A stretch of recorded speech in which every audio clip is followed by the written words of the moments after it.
Good morning, New Zealand. It's Wednesday morning, middle of the week, and welcome to Daybreak.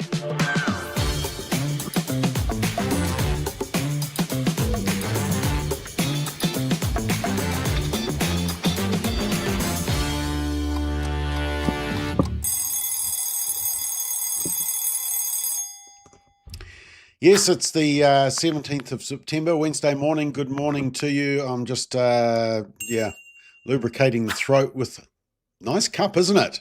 Daybreak. In fact, we'll have a special on these, I think, in a couple of weeks.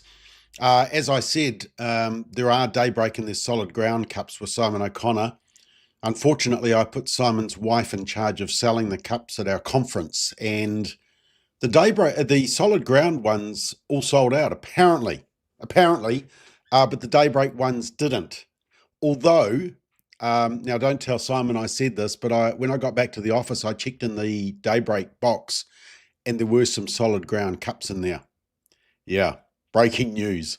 So anyway, we will check about that and just find out if we can get some more cups. All right. Anyway, let's get straight into the news. And obviously, look, the conversation has been totally around Charlie Kirk, and quite rightly so, because it's been a cultural moment, a tipping point, a turning point, a wake-up call for so many people. And look, there has been some really obnoxious responses and a lot of fact-checking on what he actually said. And unfortunately, some people have been really embarrassed through what they've said. For example, Stephen King. I would never read a Stephen King book, especially now that I know his ideology, but he made up porkies about what Charlie Kirk said and had to apologise. The New York Times made out that he was anti-Semitic and then had to apologise once it was put into context. And then people were saying that he said that he can't stand the word empathy, but when you read it in context of what he was saying, that actually sympathy is a better word than empathy. So it's the same type of concept that you want it, but the use of the words is really important. Use of language is important, which of course we all agree with. But today in the New Zealand Herald, hope you like my new graphic. Thank you, Gordon. There is this objectionable piece from the resident Marxist at the New Zealand Herald, Simon Wilson. He's as far left as you can get. And he says Charlie Kirk didn't die defending free speech. Basically what he says, I think actually his last paragraph sums it up. He says, yes, free speech is important, but let's remember what everyone understood when Martin Luther King was killed. The real issue is what it's used for. In other words, Simon Wilson is saying, look, if Simon Wilson agrees with what you're saying, then it should be defended and you shouldn't die for it, but other cases, maybe not. The interesting thing is that throughout this article that he's written, he's quoted all these things that Charlie Kirk has claimed to have said. These have been well and truly debunked, and there is this top 10 debunks going around, which you can see on our social media. Also, hang on, let me just click this one so that it works. Also in the New Zealand Herald, they're working hard, the New Zealand Herald. Here's one, Charlie Kirk's shooting sparks warnings about online radicalisation risks. But apparently, and this is a funny thing, the radicalisation is not coming from the mainstream media, according to the mainstream media. It's only coming from social media, according to the mainstream media. And it's about online radicalisation risks. And Paul Spoonley, who is a left-wing academic in my view, he says that 70% of it is from the far right. I mean, I'm just grateful he didn't use the word hard right. But yes, the radicalisation, despite the fact that the evidence shows that actually most of the attacks are coming from leftists. This one did. It's quite clear if you look at the ideology of the shooter. He was gay. He was dating a trans person. He was against fascism. All the narrative that was around that. In fact, on my latest McBlog, I spoke to Miranda Devine. Now, she is a journalist with the New York Post, originally from Australia, Fox News contributor. She talks about this whole issue and about political discourse under threat. She's just written an article about leftist violence. And that as well with a watch. Miranda Devine spoke at our Forum on the Family in 2019. So yeah, anyway, the Herald was pushing that. In fact, I had, where did I put it? I obviously didn't load it, but there was an article in the New Zealand Herald where they said that the shooter's writings were all based on the far right. It's totally disappeared off my page. Oh, here it is. Let me show you this. Yeah, there we are. Charlie Kirk suspect spoke the language of the far right. I mean, yeah. I mean, they're just being ridiculous, aren't they? The New Zealand Herald has been appalling in its coverage. But anyway, look, the other thing that's happened, actually, let me just show you this cartoon. And let's just replace it with One News or New Zealand Herald or Radio New Zealand. If the current New Zealand Herald was covering D-Day in 1944, they would say 400 British and American right-wing extremists attacked German tourists holidaying in France. I thought that was very apt. Look, there has been interesting response to people who have posted almost celebratory posts about Charlie Kirk being assassinated under the guise of, oh, well, we didn't like his ideology. And this guy from Simplicity was getting in a lot of trouble. And there was concern, and right concern, about the fact that we call out cancel culture. We don't like cancel culture if someone says only a woman can give birth, only a woman can get pregnant, a man cannot be a woman, those types of truths. Marriage is one man, one woman. We call out when people are being cancelled for those views, and we know they are. But there's been concern that people are being cancelled because they have written grotesque things about Charlie Kirk's death. And to be honest, I was of two minds. I was thinking, I don't like cancel culture. I think everybody has the right to say dumb stuff and be called out for saying dumb stuff, including myself. And we shouldn't be cancelled for that. And so therefore, are we guilty of hypocrisy by calling out people like Sam Stubbs from Simplicity, who writes dumb stuff? And there's been other examples as well that I've shown you, and you've probably seen them yourself. Really grotesque responses, including the president of the Oxford Union or whatever it was, who had debated Charlie Kirk in person and then wrote some terrible things. And I thought to myself, well, are we being hypocritical? But I read a very good article. It's on the Daily Examiner, and it says why job losses for glorifying Charlie Kirk's murders are justified. And the point they make is that if you celebrate Charlie Kirk's assassination, you're in effect celebrating political violence. And that, I thought to myself, that's actually one area where I have always said, no, this is hate speech. This is speech that we should block. And that is any speech that promotes, encourages, or entices violence, when it moves from just the verbal to the physical action and puts people's lives at threat. And so anybody who is celebrating Charlie Kirk's assassination, it's not that he died by natural causes, and so people are, just saying, well, we didn't like his ideology. They're actually celebrating a political act of violence, and that's the difference. And for that reason, I think, they probably deserve to be called out and cancelled. I mean, do you really want a teacher in front of your class? For example, I know that 100 Texas teachers have been stood down because of posts glorifying the assassination of Charlie Kirk. Do you really want someone like that in front of your children glorifying political violence? So I think there's a very good difference between that. That sort of clarified it in my mind. Look, just before we move on to other topics of the day, we did do a very good discussion. Once again, this morning was chaos because not only was I dealing with my lovely new layout, thank you, Gordon, but I was also, there was just so much to cover. But I just did want to say that if you haven't watched it, do go and watch the Straight Talk special from Monday night, where we had 8 panelists. So we had 2 sets of 4. It went for an hour and a half, and covering the issues of both the assassination of Charlie Kirk, but just around freedom of speech, freedom to believe. And we also touched on the release of the Izzy Maria interview, which I'll come back to shortly. But just before we leave the Charlie Kirk thing, This is the clip that is doing the rounds that I posted on social media. I thought it was quite beautiful, and I thought it was just a good way to honour Charlie Kirk. Get comfortable, bring the best libs that Utah has to offer.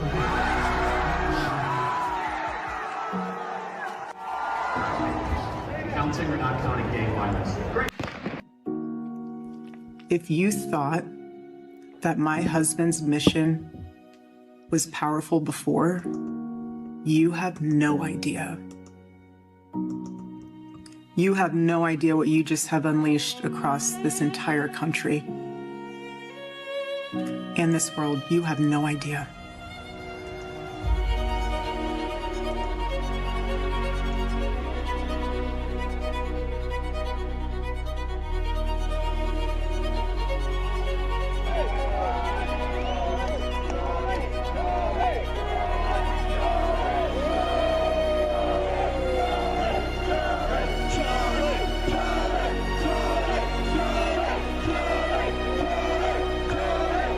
I want to be remembered for courage for my faith. That would be the most important thing. The most important thing is my faith. Yeah, beautiful, isn't it? That's going viral on video. All right, let's look at some of the other issues of the day, news items. This isn't in the media because the media doesn't want to push this one. But Family First has written to the government urging them to stop faffing around on the puberty blockers and to ban them. And we've received extra legal advice. And so we've written to the Associate Minister of Health, Matt Ducey, and basically said, what's the holdup? Ban the puberty blockers. I mean, they are experimental. The ministry's own brief says that there's no proof about their safety and efficacy. And one of the arguments is that for a teenager, a young teen, to make a decision to go on puberty blockers, knowing the effect it might have on bone density, change in life, loss of fertility, all the physical harms, can they make informed consent when the people providing it cannot even prove that it is effective and safe? You can't have informed consent on something that is unproved. And so that's what we've written to the government. We put out a media release, but of course the media ignored it because it goes against the narrative, very strong push in the media. You'll notice that the whole trans narrative of the shooter and the connection to the leftist ideology of the shooter of Charlie Kirk, the assassinator of Charlie Kirk, has been buried by the media. And it's kind of like, oh, it's there, but, you know, nobody knows if that's the actual motive. We know that's part of the ideology. Some good comments from, just hold on 1 minute, I've got to let the dog out. Yeah. Thank you. Right. When the dog's standing at the door, you know that if you don't let them out, there's going to be a little surprise for you on the carpet. So she's waiting for a walk. Anyway, let's get back to serious stuff. There we are. Bet you weren't expecting that one. David Seymour, he did as acting prime.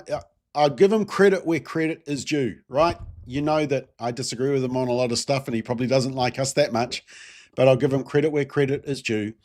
And he made the tribute to Charlie Kirk in Parliament as acting Prime Minister, despite the opposition of the Greens and Labour. And he also says that, here we are, Palestine recognition should not occur without Hamas hostage release. So, and of course, he's quite correct. I mean, the other thing is not only release the hostages, and interestingly, you don't hear a single mention of that by these people who have chained themselves while wearing nappies outside politicians' offices. Just a thought. There's no mention about Hamas or hostages. And what David Seymour also needs to say is the reason there's no Palestinian state is because it would be run, if there was, it would be run by a terrorist group, Hamas. And so that's additional information that needs to be added on. Just on a lighter note, image of the day is this. If you see one of these, slow down. They are the new speed cameras. Yeah. So it's not the vans, it's not the people movers anymore with the little aerial on the top. If you see one of these, it's a speed camera. So just a warning, You can thank me later for that. New Zealand Herald today, Derek Cheng is on his usual drive on drug liberalisation, and he's concerned that there is a staggering spike in drug use charges. Of course, when you read into the data, you realise that, of course, people are being imprisoned for robbery, sexual offences and homicide. Great. There has been an increase in prison sentences. And of course, partly because there has been increased crime. And it's not just, I mean, here's the graph he's concerned about. Drug possession. There was this big drop when the Labor government sort of went soft. You can see it's during the Labor term. Labor government 2020 to 2023 went all soft on drug crime. And now we're reaping the consequences, because not only is there crime, and remember all those break-ins to jewellery stores and all that type of stuff, but also there's been increased usage in some of these hard drugs. We've got a P problem, haven't we? And so as a result, there's more crime. And the problem with these articles written by Derek Cheng, and of course they always rush off to the Druggy Foundation, always to the Druggy Foundation. They're on speed dial whenever they talk about this thing, is that they basically, if there's more crimes, but they always try to make out that people are in prison for smoking a joint. They're not. Okay? They're not in prison for smoking a joint. It's the crimes they commit while high, or, trying to get the money to buy their drugs, or it's dealers. And as far as I'm concerned, probably like you, for the sake of our families and communities, we don't want drugs in the community. Interesting poll in the Radio New Zealand poll, in the latest one, and they said, if we rolled Christopher Luxon, who do you want to replace him? It's not much support, really. I'm sorry to see Simeon Brown's name not on that list. But Erica Stanford is just slightly ahead of Nicola Willis. And 40% don't know who the replacement might be. Now, they also asked the question about Hipkins. And they said, if Hipkins was rolled, who would replace them? And 60% don't know, so that's a lot more than for Luxon. And the front runners, Kieran McNulty, who? Yeah, you're probably saying that. Carmel Sepuloni. She's a deputy leader, isn't she? And Willie Jackson. Okay, so if people think that Willie Jackson is an option, they're not thinking. End of story. Speaking of not thinking, interestingly, Te Pāti Māori Takuta Ferris, he said that if you're not Māori, then you can't be involved in trying to get a Māori elected. You remember that? Anyway, this is in the spin-off. This is a radical left-wing website, and a spin-off, and actually saying damage done, by saying that basically non-Māori can't be involved in helping Māori, which is effectively what Takuta Ferris is saying. Te Pāti Māori seem to be in a bad way. They seem to be imploding, actually. Just sacked their whip, and seems to be dissent in the ranks. But that probably doesn't surprise you. Woke up, we identified Ben & Jerry's. We all love ice cream, don't we? But Ben & Jerry's is super, super woke. They got our Extreme Woke Award, so that's the latest one that we put out there. Two other interesting ones that I was going to cover last week. I'm just about out of time. The Auckland Women's Centre is 50. Do we dare celebrate amid attacks on rights? Now, you're probably thinking, attacks on rights. Yeah, the right to be a woman, to know what a woman is. No, it's not that. The article goes on about its attacks on things like abortion or reproductive rights, all that type of stuff. It even said that the importance of the radical RSE, relationships and sexuality education, apparently that's important to the Women's Centre, pushing the ideology, obviously. Now, the other article that I did just smile at earlier this week, it was in the press in Christchurch, where they talked about the increase in New Zealand refugees. But look at that byline. It says, Raihana Ate was a female judge in Afghanistan before the Taliban took control. That's got to be the spin of the century. Before the Taliban took control. No, before Biden completely botched a withdrawal and totally destroyed the country in one of the worst military demonstrations, an embarrassment to the US. Do you remember that? The pullout from Afghanistan? It was just shameful. Yeah, truly shocking. One other thing that I can't remember, did I mention this on Monday? But you might remember there was a case of a famous person, lots of sexual abuse images. They got permanent name suppression. Everybody was horrified because of the nature of the offending. We wrote to Crown Law and said we wanted it appealed, and we got the letter back saying, yes, they are appealing. So that is good news. I'm just about out of time. Oh, no, I showed you that. Actually, today, oh, no, let me show you this one first.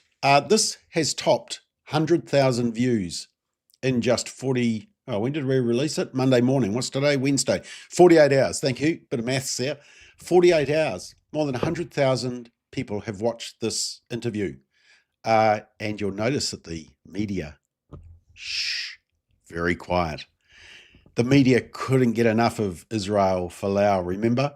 Remember when it was wall-to-wall coverage? In fact, Maria talks about that when she used to get on a plane and the screens would come down and Izzy's face would be on all the screens because that's all the media were talking about.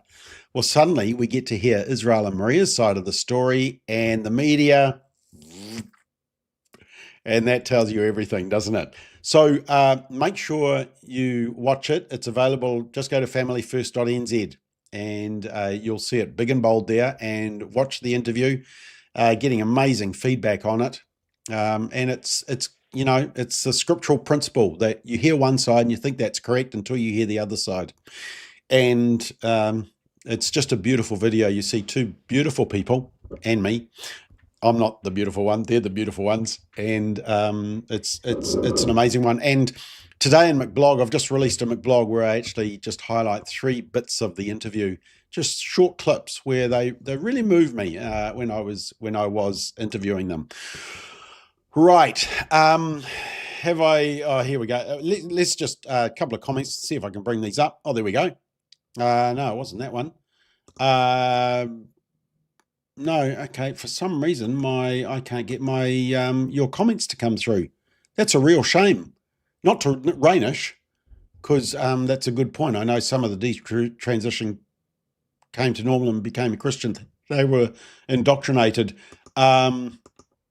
No, okay, that's let's just check that button. That's this terrible. Okay, let me just read them. Okay, Ian says, awesome interview. Dennis says, great interview as well. Thank you. Dee Dee says, stop calling them the media, Bob. They're disinformationists, propagandists. Actually, when I interviewed Miranda Devine, she calls them the hate media. The hate media. She's part of the media, but the New York Post, which I do read, and Daily Wire. I did have a couple. Catherine says been boycotting that ice cream for a while. That's the Ben and Jerry's one that we said was woke. And I did save some here. Simply Green says, busy morning, reported a batch to the US State Department. Those are people who were celebrating Charlie Kirk's death. Well, as I say, not celebrating the death of his ideology, but celebrating political violence. And that, I think, is where we do draw a line on political violence, as I said earlier on. And Jane says, I am not defending the loonies and liars on social media. There's loonies and liars on social media, and there's loonies and liars on media, on both of them. And Sue says, so the New Zealand Herald was implying that Charlie Kirk was taken out by one of their own. That was that article about the right-wing assassin, a new low even for the mainstream media. Yeah, exactly right. All right, I am out of time. Simon will be back tomorrow morning for Solid Ground Political Playback. Tomorrow night, Simon and me will analyse the political week. Until then, you have a great Wednesday. Thanks for watching, and I will get my technical stuff all sorted out by Friday, hopefully. Oh, and by the way, go to familyfirst.nz and watch this if you haven't. Join the 100,000 who have already watched it. Have a great day.